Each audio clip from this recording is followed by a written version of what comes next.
أهلا بيكم في محتوى ببساطة الحكاية من أولها، وخلونا نفهم الموضوع ببساطة. النهاردة هنتكلم عن معاهدة فرساي اللي اسمها سلام، لكن حقيقتها كانت انتقام من ألمانيا بعد الحرب العالمية الأولى. أوروبا بعد الحرب العالمية الأولى كانت متدمرة واقتصادها منهار، وكان عندها ملايين القتلى، وشعوبها كانت غاضبة، والحلفاء قرروا إن ألمانيا لازم تدفع الثمن.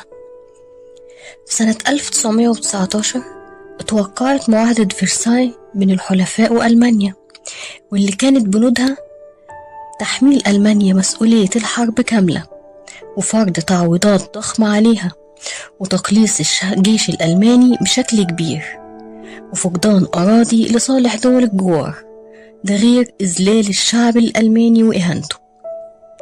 ده غير كمان إن ألمانيا اتمنعت من الانضمام لاتحاد جوي أو بحري بحرية كاملة، وبعض المستعمرات الألمانية تم الاستيلاء عليها وتم منحها لدول تانية، وتم كمان تحديد قيود صارمة على إنتاج الأسلحة، وألمانيا اضطرت للالتزام بمعايير اقتصادية غير واقعية عشان تحقق التعويضات.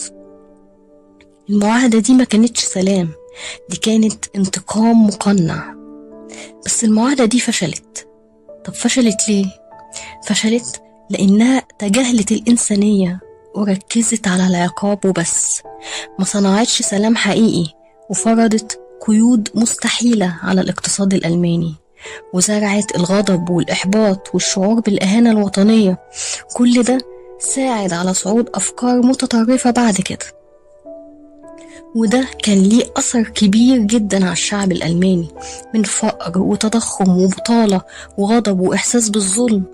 والغضب ده كان وقود استغله شخص اسمه أدولف هتلر، اللي استغل الإهانة واليأس ووعد بالانتقام، فالناس سقفت له وسندته. المعاهدة دي ألغت الإمبراطورية الألمانية القديمة، وحولت ألمانيا لجمهورية، وتم إنشاء عصبة الأمم كجهة دولية لحفظ السلام، لكنها كانت ضعيفة وما قدرتش تمنع النزاعات اللي جت بعد كده. المعاهدة فرضت شروط اقتصادية وسياسية أثرت على أوروبا كلها، مش بس على ألمانيا، وكانت بتعتبر بداية سلسلة من الصراعات العالمية اللي حصلت بعد كده، بما فيها الحرب العالمية الثانية.